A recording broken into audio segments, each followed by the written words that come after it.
All right, good evening, everyone. My name is Chuck Sipe. I'm the assistant superintendent here in Roxbury. Good. Oh, thank you. And I'm Christopher Segar. I'm the Director of Research, Planning, and Evaluation. So we're very excited to bring a presentation to you tonight as a part of the district's work to really support all members of our learning community. And our focus tonight is you, our parents. We spend a lot of time together, really focused on our children together. They're our children, they're your children. It's a community of learners. But certainly, there are other measures that we can use to support our families at home. And what better way than to bring in an expert? Amy McCready is here with us this evening. She's the founder of Positive Parenting Solutions and the creator of the 7-Step Parenting Success System. She's the author of 2 best-selling books, If I Have to Tell You One More Time and The Me, Me, Me Epidemic, which, by the way, will be raffled off to a variety of participants at tonight and tomorrow's meetings. We have signed books from Amy that we're going to raffle off. She's a regular contributor at the Today Show and has been featured on CBS This Morning, CNN, Fox and Friends, MSNBC, Rachel Ray, Steve Harvey, The Doctors, and plenty of others. Her greatest joy is helping moms and dads like yourselves, guardians of our children, to become the parents they've always wanted to be. Our presentation tonight will have 2 parts. The first, Amy is going to do a presentation for us on some of the strategies and tools that we can use in our own homes with our own children. And then we're going to be able to field some questions. So there's 2 ways for you to participate in the Q&A segment. If you'd like to remain anonymous, or you'd like your question to be phrased in a way that Dr. Segar reads it out, he's going to MC the event tonight for us. You can type it in the chat. The chat's going to come directly to us and Amy alone. The chat is only set to go to us as presenters. Or you can, on the bottom of your screen, there's an emoji with a plus sign. You have the opportunity to raise your hand there. At which point Dr. Segar will be able to unmute you, allow you to ask your question to Amy, and then we'll mute you again and allow Amy to address or answer your question. This presentation is being recorded, so we can post it on our district website for future reference by many of us as parents, as well as any one of our friends and families in town who weren't able to benefit from tonight's presentation. So with that, Amy, the floor is yours. Thanks so much for being here with us tonight. We're very excited to have you join our learning community. Thank you so much. Thank you for that lovely introduction. Thanks to all of you for being here. I want to welcome you to Positive Parenting Solutions, Silver Bullet Strategies for Well-Behaved Kids and Happy Parents. Doesn't that sound good already? So I was just looking at some of my old files, and I have been with the Roxbury community before, actually in 2017 and 2018. They're in person and then also doing a virtual event. So it's been a long time. I'm so happy to be here with all of you again. And I have a lot planned for us tonight. So if you stay until the end of the session, which I really hope you will learn the vicious parenting cycle that we tend to get into and why that backfires. We're going to talk about what really motivates kids' behavior, both positive and negative. I'm going to give you my 3 all-time favorite 3.5 silver bullet tools for well-behaved kids and happy parents. And if we happen to have any faculty, any teachers here, these tools will work for you as well. And you are going to hear about a life-changing gift for Roxbury families. So you do not want to miss that, I promise. And I'm going to be answering questions. Anything that you want to talk about, I am totally game to answer. So I'm super excited about that. Chuck has already given you kind of my whole background. One thing he did not mention is that I am a mom of 2 grown-up men and now a new daughter. So that is super fun. And I've been doing this work for a really long time. In fact, since my guys were like this age. So what I can promise you is that everything that I teach you tonight is battle tested. I have taught these tools, these strategies to parents all over the world for years. And I can promise you that what you learn tonight is going to work. The tools that we talk about are going to apply for littles all the way to bigs. Now, I know tonight we're focusing on K through 6th grade, but I know a lot of you have younger kids at home and you may have older kids. So I want you to know that what you learn, you can be applying with all your kids. And if you have older ones, we'll talk more specifically tomorrow night about how we apply these tools with them. So let's talk first about that vicious cycle. And I would love to know in the chat if what I'm about to describe to you sounds familiar. So back when my kids were younger and before I was doing this positive parenting work, I would very often get into this cycle of asking my kids to do something, but then nothing would happen. It was like crickets, right? So I'd ask them to do something, no action would be taken.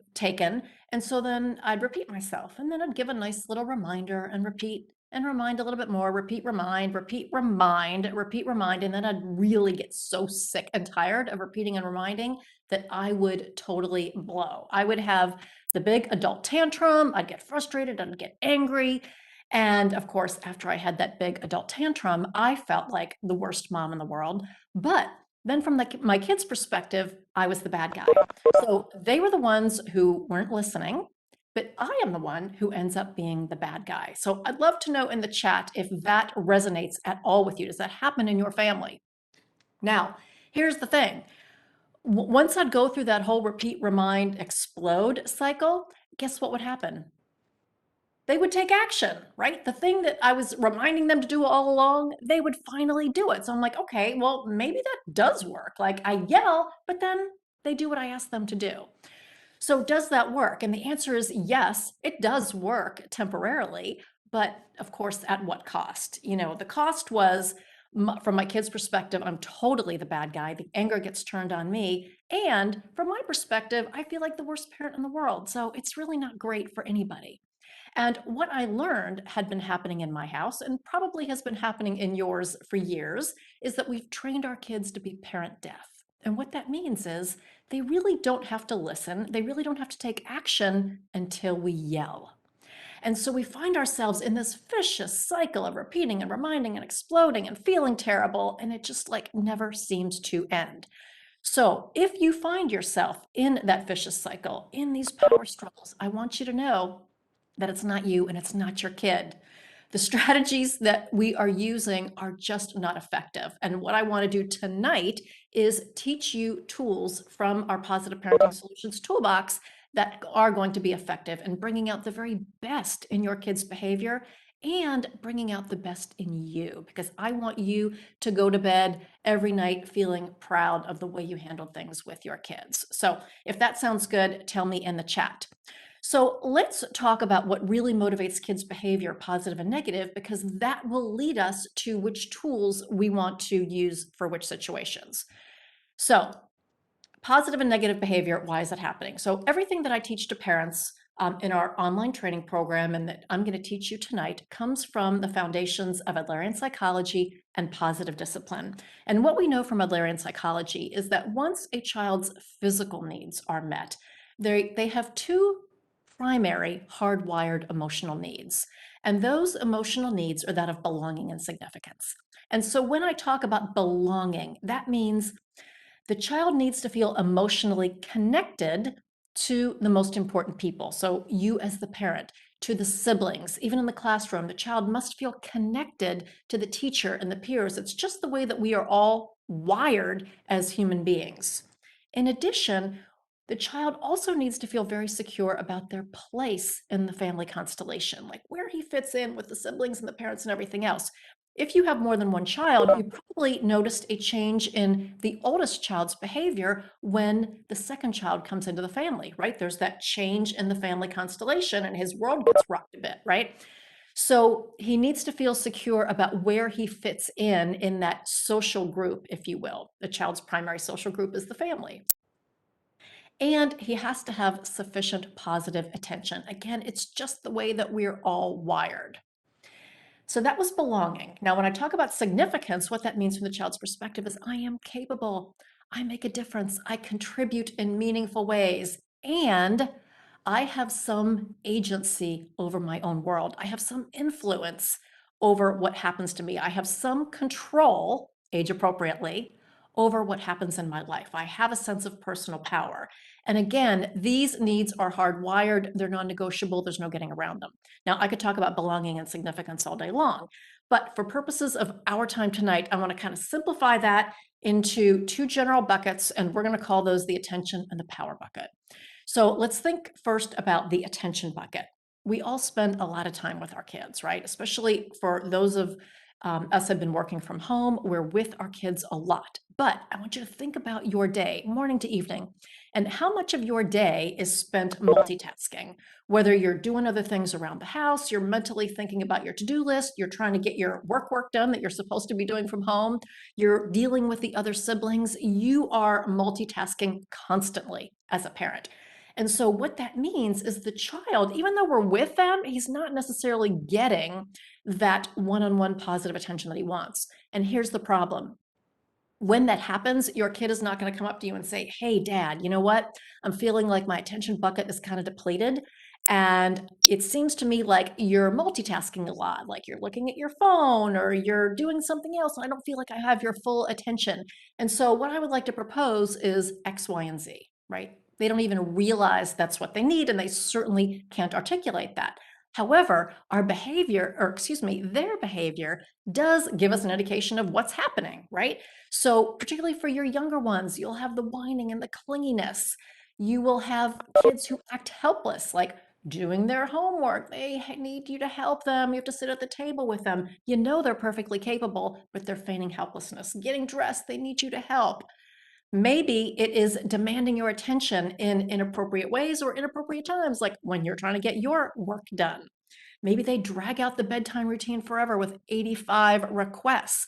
Do these types of behaviors sound familiar at your house? If so, these are ways that kids try to get their attention bucket filled. They're not doing it on purpose, but they have that hardwired need for attention and they will do it any way that they can. The truth bomb here is that kids will continue the behaviors that work for them. So if the behavior works to get your attention, even if it's negative attention, it is a hit and it is reinforcing enough for them to continue the behavior. Now, we also have that power bucket. Power to a kid means having a sense of independence, autonomy, again, some control over their own world. Now, whatever age your kids are, I want you to close your eyes, put yourself in their shoes, and think about how much control do they really have over their own life. Not that much, right? Because they have parents who call the shots on everything. We decide for little kids what they'll wear and when they'll eat, and for big kids when they'll do their chores and their homework. From our kids' perspective, we call all the shots and they don't have a whole lot of control over their own lives. And again, that need for power, it is non-negotiable. And so they will do what they need to do to get it. And so for your littles, again, it may be battling you over mealtime or bedtime or pottying, because guess what? Your kids truly do have legitimate power in those areas. They're completely in control. As they get older, it may be the tantrums. It could be a toddler tantrum or a teenage tantrum. Or it's like the back talk and negotiating, badgering, attitude, doing the opposite of what we want them to do. Those are all ways that kids will exert their power, that need for control. Or they battle us over homework, chores, things that are really important to us.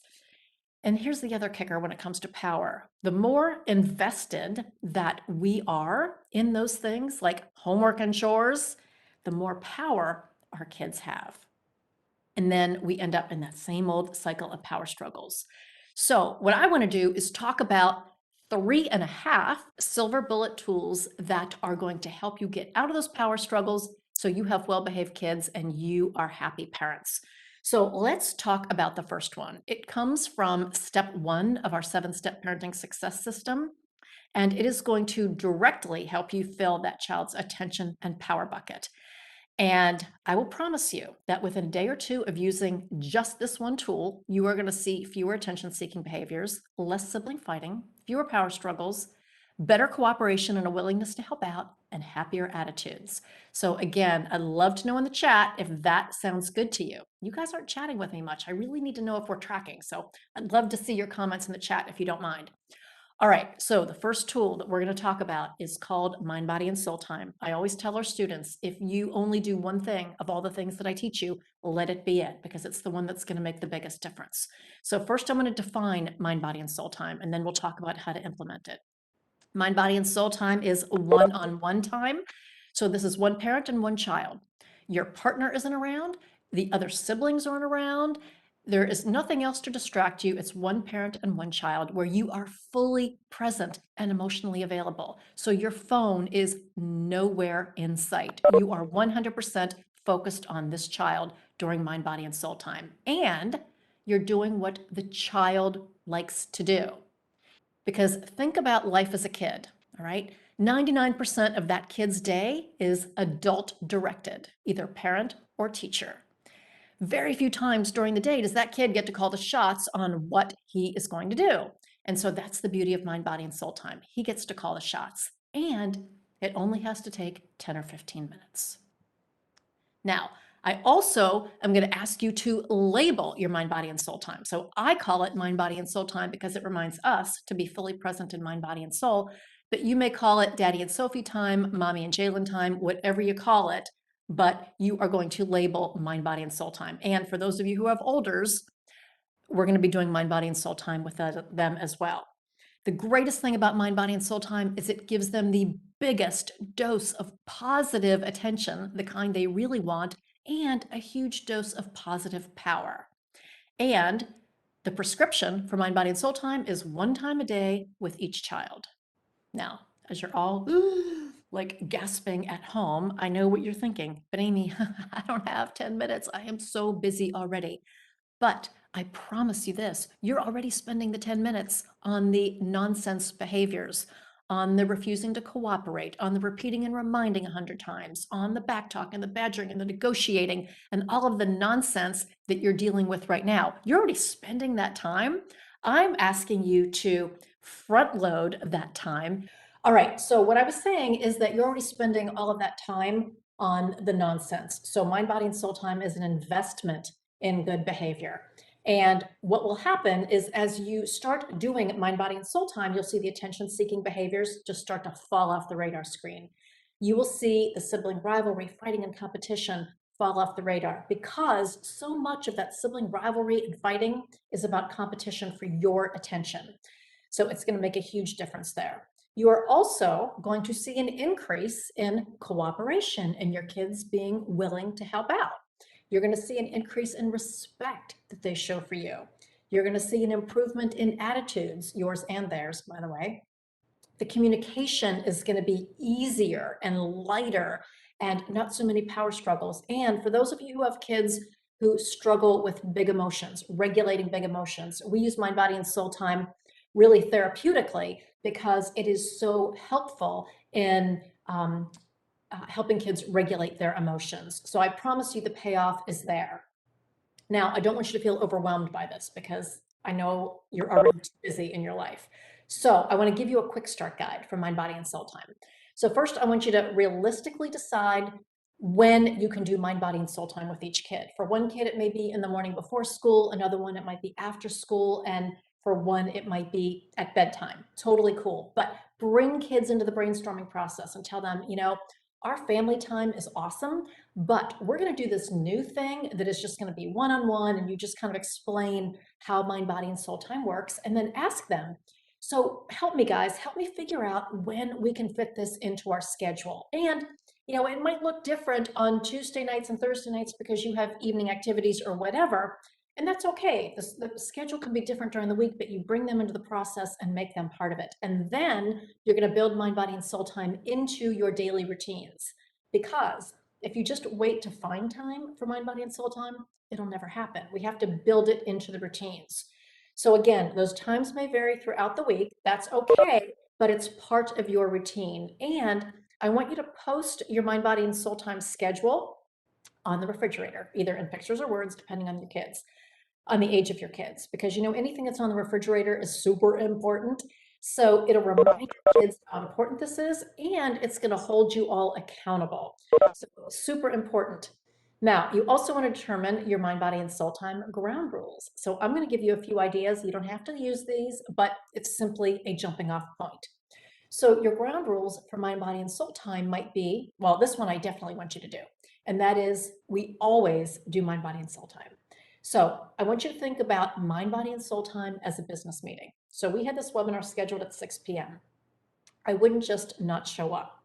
Well, it would appear that I'm not that reliable, but given this internet situation, but truly, like, I would never miss this meeting. And so that's the way I want you to view mind, body, and soul time, just like you would a business commitment. All right. Now, things are going to come up. So if somebody has a doctor's appointment or you're traveling for work or whatever, then we make other arrangements. But we always reschedule up front, right? So we say to our kids, oh man, we're gonna have to miss our mind, body, and soul time tonight because I have a meeting after work. But I wanted you to know that up front, and let's figure out when we can reschedule it. Again, that reinforces to your kids that this is important. And ground rule number two is mind, body, and soul time has to be an activity we can do in 10 or 15 minutes, right? This is not a game of Monopoly. This is something we do quickly, or it's something we can work on a little bit each day, like a puzzle or a craft or a chapter book. It has to be, we have to have that sense of accomplishment in 10 or 15 minutes. Now, this is another important ground rule. We do not interrupt a sibling's time. If you interrupt a sibling's time, you're going to lose some of your time, or the sibling is going to get more time. So we can talk more about this in the Q&A, but really important because again, what we're going for is that one-on-one time where they don't have to compete with the siblings for your attention. Now, let's address the issue of time and the time that you have and how you can find more time for this. So I want to give you a couple of suggestions. First, I'm going to ask you to beg, borrow, and steal time from other activities that are not as important. So like, is it the end of the world if the laundry does not get folded? No, it's not. Mind, body, and soul time is way more important than that. If the dishes don't get done until after the kids are in bed, that's okay. This is way more important. And like, how much time do we spend like watching Yellowstone or like all of those like favorite TV shows that we have? This is more important, and it's going to bring so much joy and calm to your life. It's going to be totally worth it. The other way to sort of get more time for mind, body, and soul time is to implement a rebranding strategy. And what that means is to turn the time that you're already spending together into mind, body, and soul time. So you're already driving them places, right? So if it's one kid and you in the car, turn that into a mind, body, and soul time, right? And so turn off the radio, don't have your kid playing with your phone, really spend that time talking or telling jokes or singing songs, whatever, but turn that into something special. It's turning the ordinary into the extraordinary. Bedtime. For kids at this age, I'm hoping you're all doing some version of a tuck-in routine, right? Well, instead of like chop, chop, chop, okay, come on, come on, come on, we gotta get going, gotta get going, instead of rushing them through the bedtime routine, turn that into mind, body, and soul time. You're already spending that time, label it at the beginning and the end, like we talk about, but as long as you're meeting the criteria, one-on-one, you're fully present and emotionally available, doing what the child wants to do, totally turn that into mind, body, and soul time. Now, at bedtime, you have to put some parameters around it. It's not going to be jumping on the trampoline, right? But it's still something that the child gets to pick. The pro tip I have for you is to stagger bedtimes. So again, if you have kids, K through, well, younger up through sixth grade, you're doing the tuck-in routine, stagger them. Instead of doing, okay, we all read books together, we all say prayers together, whatever you do, stagger them. And that way your kids get your one-on-one attention. You could claim it as a mind, body, and soul time. And you avoid that pack mentality that comes from like your kids egging each other on and pushing your buttons and triggering you at bedtime because they know it works. And you're going to have fewer power struggles. So that really, really helps. The other place where you can find time, well, I know you know this, but is taking time away that we're already spending on social media. So do you know what happened in 2004? That's when Facebook first came out. And here we are in 2022, and it seems like a bazillion more social media apps are now available, and they suck up so much of our time. Like, how much time do we spend scrolling through Instagram and everything else? What if we just took 10 minutes of that time, or however many kids you have, 30 minutes of that time, and spent it on mind, body, and soul time? It'll be so much more productive for you. Because think about how technology and social media and all of that, Zoom and WebEx and all of those applications have changed our lives. They have changed our lives dramatically. But here's the truth bomb that you have to know. Times have changed, but our kids' emotional needs have not.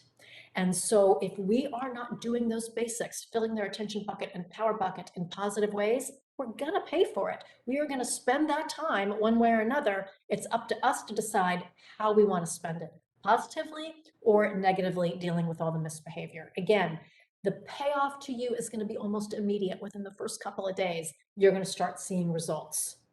Now, one thing I want to warn you about, especially for those of you with younger kids in early elementary or even younger, sometimes after mind, body, and soul time, when you first start, the child will have a meltdown. And the parent is typically very distressed by that, but I want you to know that that's a good thing. If your child has a meltdown after mind, body, and soul time, that means that he loved it. He needs it. He's been missing it. And he is so thrilled with mind, body, and soul time that he's afraid he's not going to get it again. And that's why he's anxious and melting down. So as you start the process, you may see some anxiety about mind, body, and soul time because your kids are afraid they're not going to get it again. But once they can trust you and they know that you're going to be consistent with it, that anxiety will melt away. So don't be concerned if that happens. View it as a good thing that you're really doing what they need. Now, if you want ideas for mind, body, and soul time that you can do in 10 or 15 minutes for littles all the way up to teens, hang on at the end. I'm going to tell you where you can get that. I'm also going to tell you where you can get more questions answered, like how do I handle the sibling interruptions? What about fights over who goes first for mind, body, and soul time? How do we manage this in large families? What about twins or kids close in age? How do I keep 10 minutes from turning into 2 hours? And what about when my kids demand my attention all day long? So if you have questions about any of that, I'm going to give you resources for that a little later on. Here's the other truth bomb before we go on to the next tool. If we want kids to do the things that are important to us, like all those lists of things that we're ordering, correcting, and directing about all day, if we want them to do what's important to us, we have to do what's important to them. And that's filling that attention and power basket. So my challenge to you is to just start. Are you willing to just start with this and move forward? I sure hope so. And again, I'll answer questions about this in the Q&A. All right, 3.5 tools. We just covered tool number 1 with a major interruption in the middle of it. Let's move on to tool number 2. Remember that repeat, remind, explode cycle we talked about? I know you want to get out of that. And the next tool that I'm going to teach you is going to get you out of that cycle. But before we get into it, I want you to think about something. Think about your day today or this week. What are all the things that you ask your kids to do during the day? All right, from the morning, when they get up in the morning, when they come home from school in the evenings, what are all those things that you're asking them to do? Because here's the truth bomb. Parent priorities are not the same as kid priorities. All those things that are important to us, like cleaning a room and making a bed properly and not leaving your wet towel on the floor and all of that stuff, kids could frankly care less about, right? Those are parent priorities. And the other truth bomb is that every request and reminder from us is an opportunity for a power struggle. It's an opportunity for an eye roll and a huff and, oh, that's so unfair, and all that nonsense. So we want to get out of that. And this next tool is going to help you do it. This tool comes from step 3 of our 7-step parenting success system, and it is called When Then. I am telling you, this is probably the favorite tool for the parents in our program. They love this tool because it is so effective. So again, starting with the definition, this is used when we need our kids to do something or take some action. So we need them to unload the dishwasher, to finish their homework, to do their family jobs, whatever it is, we want them to take some action. And the way when then works is it delays or denies a privilege, we'll call that Y, until X, the yucky stuff, is done. So yucky stuff, then the fun stuff. So it would sound like this. When you clean up your toys, then you can watch your show. When you put away the clean laundry, then you can play with your friends. When you finish your family contributions, then you can have your technology time. Just as an aside, family contributions are what I call chores. I never use the word chores because chores are drudgery. When we say family contributions, it sends the message that what you do around here matters. That is a huge hit of significance, and we can talk more about that later if you want. When you finish your homework, and I've checked it, if that's important in your family, then we can leave for soccer. So when you finish the yucky stuff, then we can get to the more enjoyable parts of the routine. The reason this works so well is it provides a motivation to complete the undesirable yucky things like homework, if your kids consider that yucky, considering completing their family contributions. So it creates a motivation to get the yucky stuff done, and it includes a built-in consequence for not doing what you ask, right? So if you don't get the family jobs done, he's going to miss soccer, or if you don't get your homework done, you're going to lose your technology time. So it is a beautiful combination. Now, before you start using when then, I want to give you 5 ground rules and 1 really important caution. So I hope you're taking notes on all of this. First, ground rule number 1 is the privilege. The then must be something your child truly cares about. So in the examples I gave you, we assume he cares about technology time or going to the park or having TV time or playing with the friends or whatever the then was. The child has to care about those things. Otherwise, it's not a good when then, and we would use a different tool instead. You have to say the when then in a calm voice and without emotion. You cannot give a when then through gritted teeth, all right? Because that's going to immediately turn it into a power struggle. So you say it in a calm voice, and the attitude of indifference is essential to remove the power struggle. So I'm going to say, buddy, when you finished up your homework and I've checked it, then you can go outside and play. Either way, I'm cool, right? Either way, I'm good with it. But you have to be good with it, and we'll explain more about that. And when you start using this process, we have to emphasize the words when and then. When, pause, long pregnant pause, when you finish the family contributions and I've inspected, again, if that's important in your family, then you can have your 30 minutes of technology time. After a couple of days of using when then, your kids are going to totally get how it works. But in the beginning, be very intentional about those words. Now, ground rule number 3, after you say the when then, walk away, right? Disengage. Walking away allows your child to save face, right? You're not standing there hovering over them with your hands on your hips, waiting for them to clean up the toys. You walk away with complete confidence that they can get it done. That way they can get their stuff done and they can save face and then move on to the then part of the when then. Ground rule number 4, so important, guys. I want to just really hone in on this. We must stay firm and follow through. Don't even put the when then out there if you're not willing to follow through on it, right? So if the when then was when you finish your homework and I've checked it, then we can leave for soccer. And she comes bopping down the stairs at 4:30 because that's when you leave for soccer, but the homework isn't done. What are you going to do? What are you going to do? This is the rubber meets the road parenting moment, right? You have a choice at this time. You can lecture and remind, and I told you you needed to get that done, and huff and puff as you get everybody in the car and drive her to practice so she gets there on time. And what does that teach her? It teaches her that homework is not as important as school, is not as important as her soccer, and it teaches her that you're not really serious, right?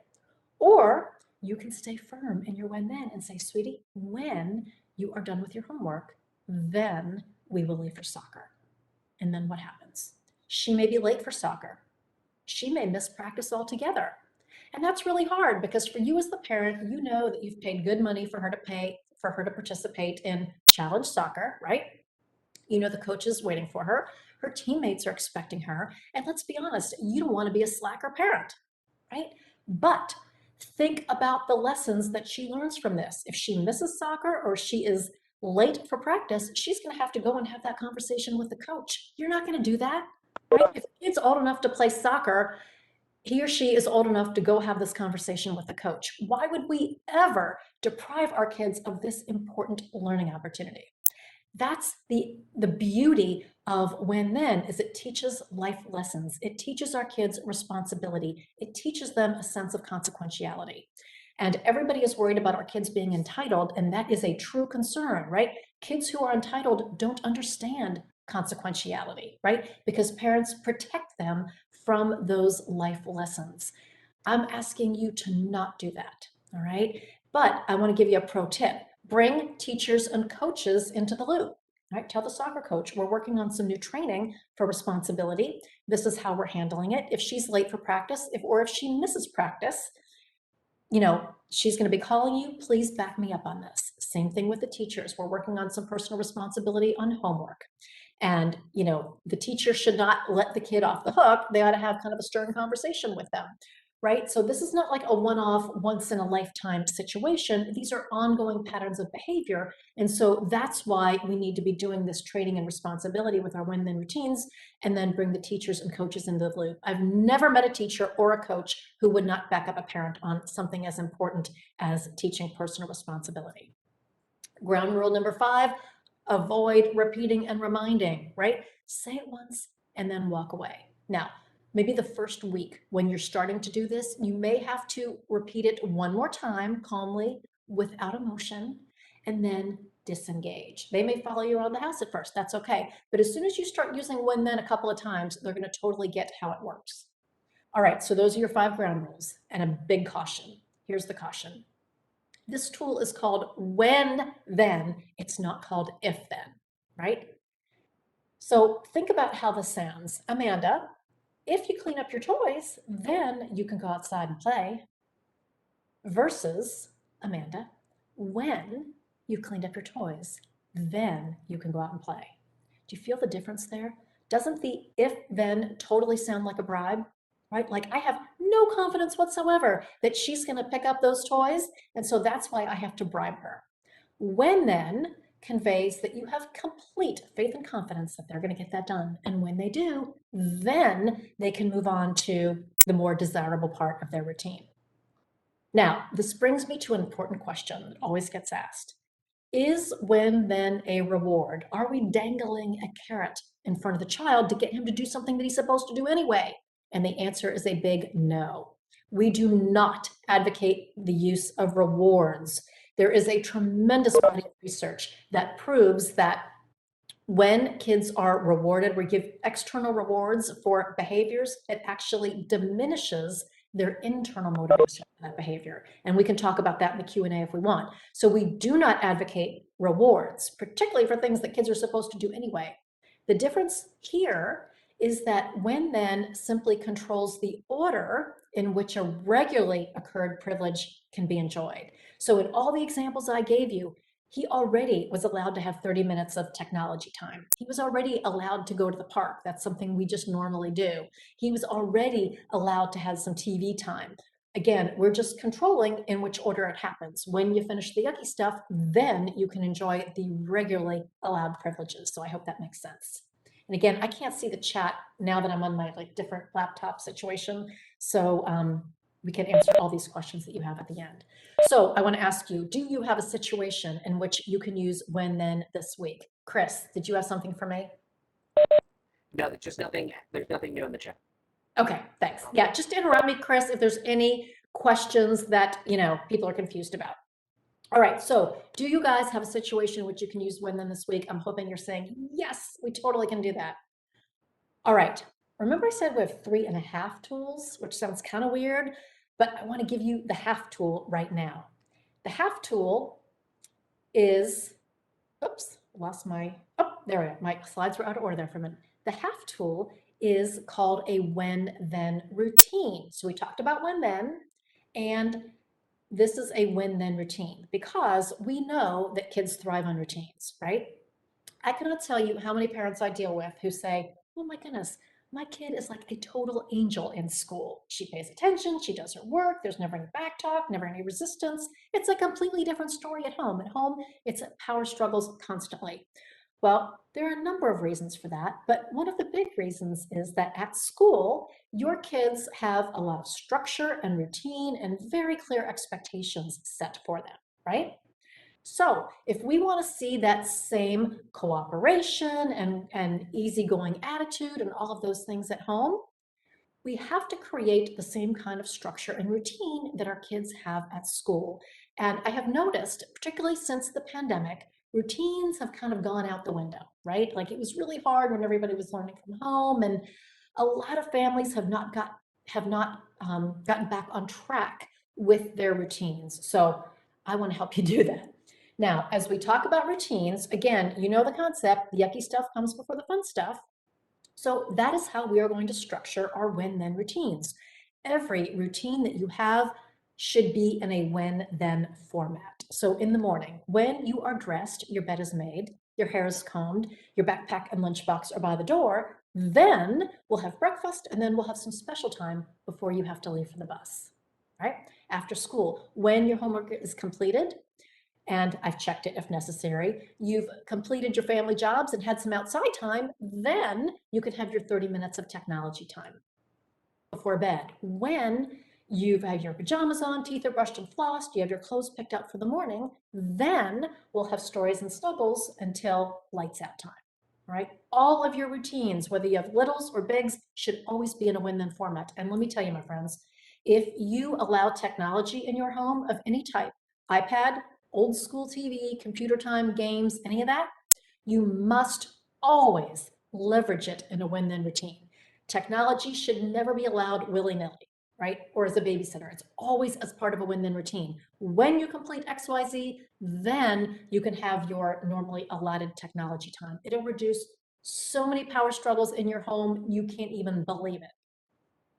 Now, sometimes we want to put timers on it. So perhaps the routine is when you've completed your family contributions, then you can have your computer time until 4 o'clock. All right.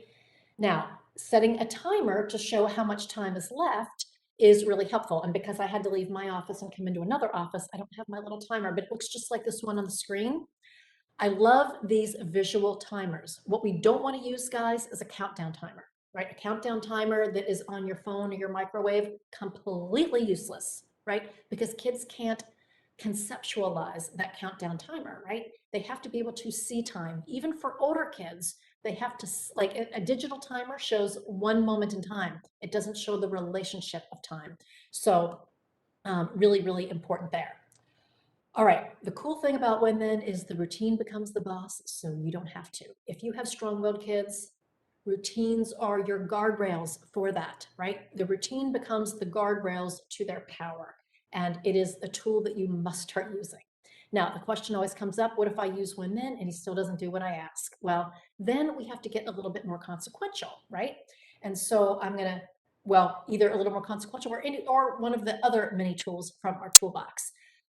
Next, what I want to do is share the third silver bullet tool that I promised. And Chris, are we okay for me to keep going since we lost some time? I want to make sure I get through all the content and then share the gift that you have so generously given to everybody. Are we okay with that? Yes, that's perfect. Okay. All right. So the tool I want to talk about next is no guilt, no yelling formula for consequences. Again, this is one of our 36 tools in our toolbox. It is empowering for parents and, believe it or not, empowering for kids. This comes from step 3 of our 7-step system. So what I'm going to do is explain the 5 R's and then give you a script for how you would use it in real life. So anytime we are using consequences, it is essential that the consequence meets the 5 R's that I'm going to explain. And the reason for that is we're not about punishing our kids or making them suffer or pay for their mistakes. That's ridiculous. That's not how people learn. We are about creating learning opportunities that teach personal responsibility and the opportunity to make a better choice in the future. And that's what this formula is all about. So as we go through, I encourage you to take notes on these 5 R's. The first one is the consequence must be respectful to the child. So hitting the child, smacking the child, screaming at the child, anything that would cause physical or emotional harm is not respectful and is totally not part of this process, right? And as the adult, we have to be respectful when we are implementing it. So that means no yelling, no frustration in our voice. And I know that's hard to do in the heat of the moment when stuff happens. So the key here is you don't have to deal with the behavior right in the moment, right? You can do enough to just calm the behavior, like, settle everybody down, but you don't discuss anything about consequences until everybody is calm and you can have a calm and respectful conversation. 99% of stuff does not have to be dealt with in that moment. All right, so the first R is it must be respectful to all parties involved. Second R, and this is the one that parents almost always miss, and that is the consequence must be related to the misbehavior. So there is this theory out there in parenting that you figure out what the leverage is. What does the kid care about most? So if the kid cares about technology, you just take that away. You take away his phone time. You take away whatever he cares about the most whenever he does something wrong, right?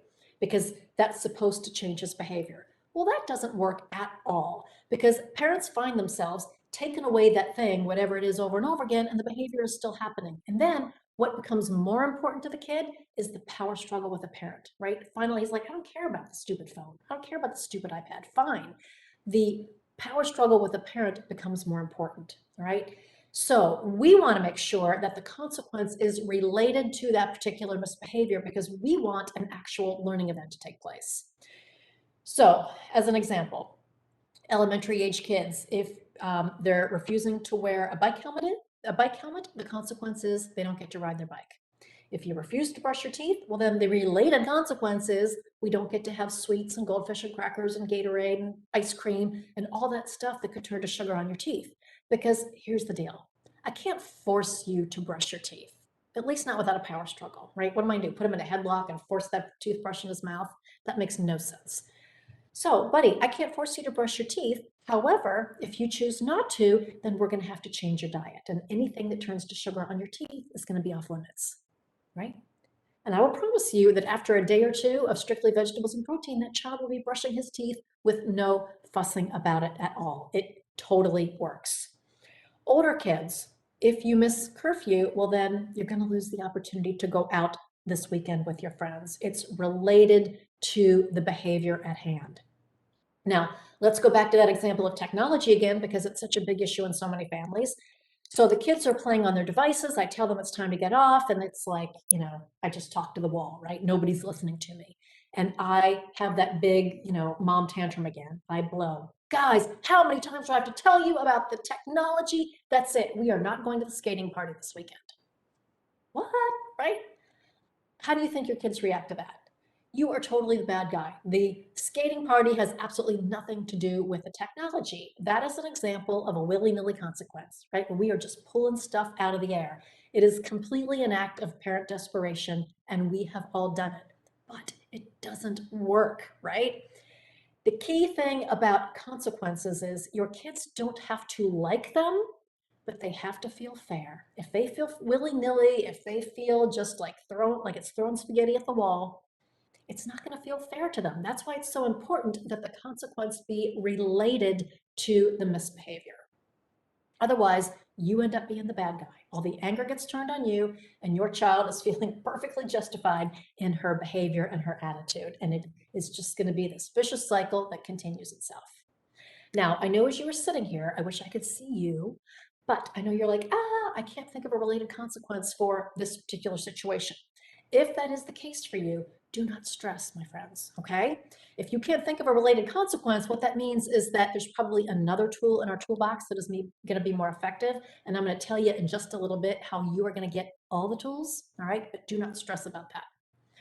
All right, after respectful, related, and reasonable, after respectful and related, the third R is that it needs to be reasonable in duration. Remember, we're not trying to make our kids suffer, right? We're not trying to make them pay for their mistakes. We're trying to help them learn. And so for them to learn, a consequence only needs to be reasonable. So a younger kid who is throwing puzzle pieces around the room, and she knows that that's not okay, it would be reasonable to pack away the puzzle for the rest of the day. We'll try again tomorrow. No big deal, right? For a 14-year-old who's texting at the dinner table and she knows your rules for technology, it would be reasonable for her to lose her technology privileges for a week. Just keep it reasonable based on the child's age and development.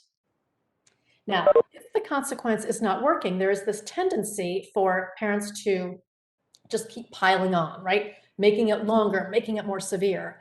Well, if the consequence is not working, it tells you that the consequence was probably not structured correctly in the first place, and/or there are other tools in our toolbox that would be more appropriate for that particular situation. All right, after respectful, related, and reasonable, the fourth R is another one that parents almost always miss, and that is that the consequence must be revealed in advance. It has to be revealed in advance so your child has the opportunity to make a choice between the appropriate behavior and the consequence, right? When she knows exactly what you expect and exactly what the consequence will be if she doesn't follow your rule, then she has the power to make that choice of what happens to her. And then our fifth R, after we reveal in advance, we want to close that loop by having the child repeat back to us, right? So sweetie, just so we're on the same page, can you repeat back to me our new rule for X and what the consequence will be if you choose not to follow the rule. Once she repeats back, then we have a verbal agreement. Everybody is on the same page, and it's a beautiful thing. And if I have to follow through and implement the consequence, there will be no surprises, right? It's not something I'm doing to her. It is a choice that she has made. So she can't be mad at me. She can only be mad at herself. Now, you and I both know she's going to be mad at me, right? But deep down, she knew that she made that choice.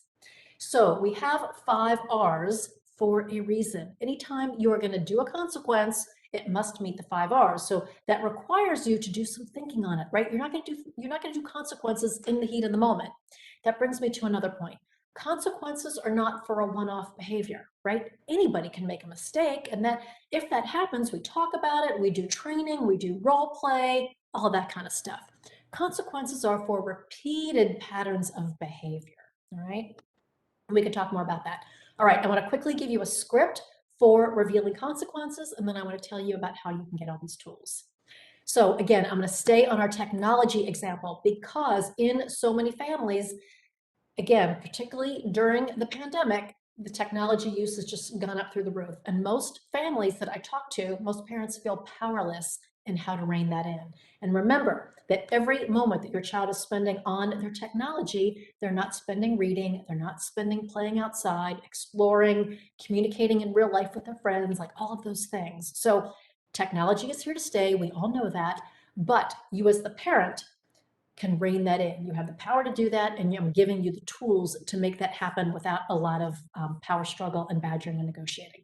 So let's use that example that it's been getting out of control with technology. I ask them to turn it off. Either it goes one ear and out the other, or there's all kinds of badgering and moaning and complaining and please mom, I just need 5 more minutes or whatever it is. That's the situation. So I'm not gonna have my big mom tantrum, right?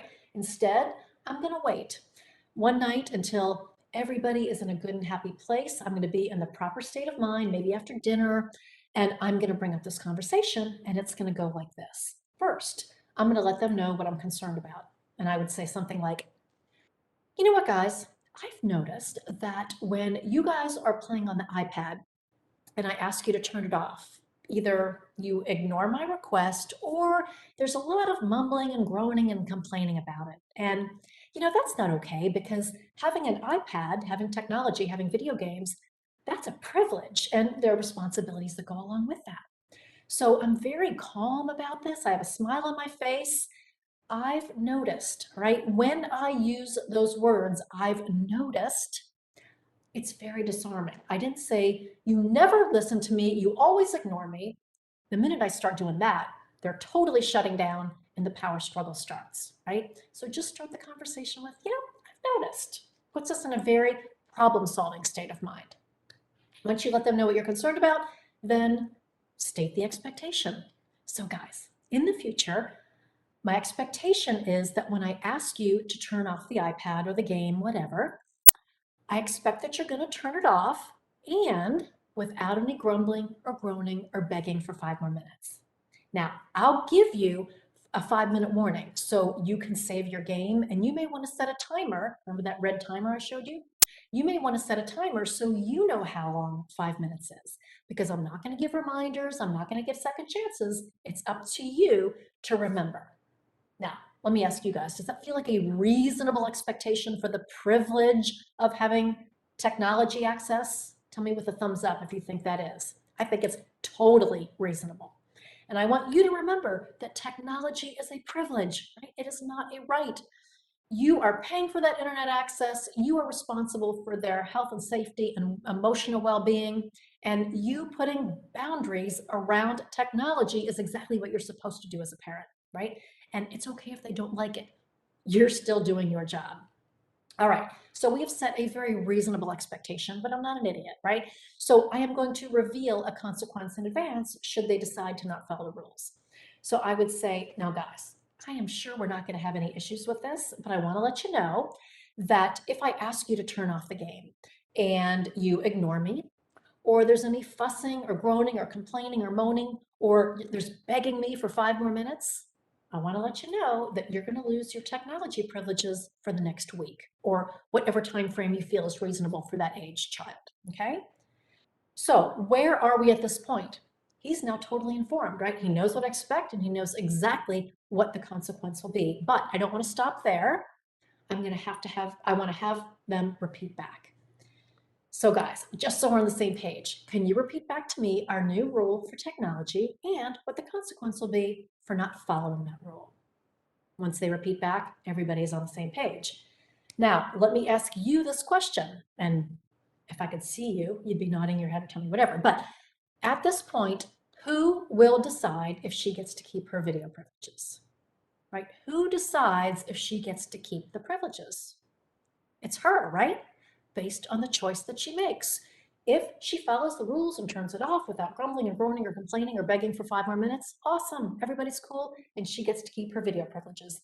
If not, well, then she has made that choice. Again, it's not something I've done to her, it is a choice that she has made. Can you see how this is personal responsibility in the making, my friends? Right? One of the problems, as I mentioned earlier, with entitled kids is they don't understand a sense of consequentiality. This gets to this issue. And again, you can start using this process when your kids are very young, all the way up through the teen years. Now, what if, let me check my time. I'm gonna jump ahead and we can talk about some of these issues in the Q&A. But this is one thing I do want to talk about. What if I can't think of a good consequence, right? I can't think of a consequence that meets those 5 R's. What am I going to do? Well, of those 5 R's, I think related is the hardest one, right? What is the related consequence for X? So if you can't think of a consequence that meets all those 5 R's, that tells you that consequences are not the right tool. Remember that this 5 R's formula works when there is a clear and obviously related consequence, right? That clear and related correlation is required. If it's not there, then it's not the right tool. The kind of the benchmark that I want you to remember is 10 to 15%. We want to use consequences no more than 10 to 15% of the time. Otherwise, your power struggles are going to increase and you'll end up being the bad guy. That's what happens if we overuse consequences. And we're right back in the cycle of reminding, yelling, and losing control. Now, the truth bomb here is you can't consequence your way to better behavior. You need more than consequences, because for a lot of the big ticket power struggles like bedtime battles, sibling rivalry, backtalk, homework hassles, chore wars, like a lot of the things on this list, consequences, believe it or not, is not the right tool. There are better tools for that. The good news is we have an entire toolbox of tools that you can learn. 36 tools in the toolbox, and I'm always adding new ones. And the good news for you is that Roxbury School District has a life-changing gift for all of the Roxbury families, and that is access to our 7-step parenting success system. The school district is giving you access to this entire program. I'm going to tell you quickly what it is and how you can enroll in it. Chris, was there something that you wanted to tell me? Okay, you're good. All right, so the online course is for parents of toddlers to teens, ages 2 all the way up to 17. The course is online and it's all video based, right? So you have 7 steps in the program and there are multiple videos within each step, of course, with the workbooks that go along with it. The videos are short, like 5 to 15 minutes. It's designed so busy parents can get through it quickly. You're going to learn all those tools in the toolbox. We've talked about 3.5 here tonight. So in the course, you are going to go into so much more detail than we were able to cover on those 3.5 tools, plus all the other tools in the toolbox. The tools work for all kids, including those with differences, learning differences, attention differences, sensory, social differences. These tools will work. The other really important thing that you're going to go through is a parent personality assessment. We didn't have time to talk about this tonight, but I promise you, there are aspects of your personality that trigger certain behaviors in your kids. So all of my controlling friends, raise your hand out there. If you have a highly controlling personality, I guarantee that you are triggering power struggles, right? Because the more controlling we are as the parent, the more likely our kids are to push back. So this parenting personality assessment is essential. You're going to learn your personality and how it's contributing to your kids' behavior, and more importantly, what tools you need to counteract that. It is like the biggest light bulb moment for parents. If you have 2 parents in the home, you can both go through the assessment. And there's also a ton of advanced modules. So the advanced modules are an hour to an hour and a half long, and they totally go in depth with step-by-step action plans, all the tools you have to use, the scripts you have to use for very specific issues. So maybe it's bedtime battles, morning mania, getting out the door in the morning, mealtime chore wars, how to make mind, body, and soul time work in your busy life. And then we also have all these advanced modules for specific age groups. So if you have littles at home, potty training and all of those little topics, tweens and teens, a whole category for homework and school issues, a category for kids with differences like executive function differences, anxiety, the explosive child, an entire category for ending the entitlement epidemic, and even for your adult relationships, like getting your partner on the same parenting page or divorce and parenting apart. So my point here is there is so much content for toddlers all the way up to teens, and the school district is giving you access to the entire program, and you're going to have lifetime access. So all of the updates and additions, you're going to have it all, because you don't need every one of these right now, but you may in 5 years or 10 years, right? There's also a Parenting in Your Pocket mobile app. So the whole program is also available on our app, which is super friendly and easy to use. And of course, if you have two parents in the home, you can both do it on your own devices. So let me tell you quickly how to get access. To enroll, you are going to contact your school principal, right? And this applies to folks who are here live and also watching the replay, all right? So contact your school principal, tell them you want access. The principal or somebody in administration is going to send you a link to a page to enroll. Now, if you were going to come and buy this on our website, it would cost $221, and you are getting it for free. So you'll get that link to enroll, and you're going to get a coupon code. So you enter that coupon code, and you are going to have access to everything immediately. The other thing I want to tell you is right now we are doing a study hall. So kind of like a beginning of the year study hall, where I am taking you step by step by the hand through all of the different steps of the 7-step system. And we've actually closed it out. But for my Roxbury families, we're going to let you guys come into it so you can jump in the study hall and get this really like personalized attention that you wouldn't otherwise get. So if you want to be part of the study hall, just reach out to our team, help@positiveparenting-solutions.com, and just reference the study hall. Obviously, you have to enroll first, then reach out to our team and say, hey, I want to be in Amy's study hall, and get her personalized support, and we will take care of that for you.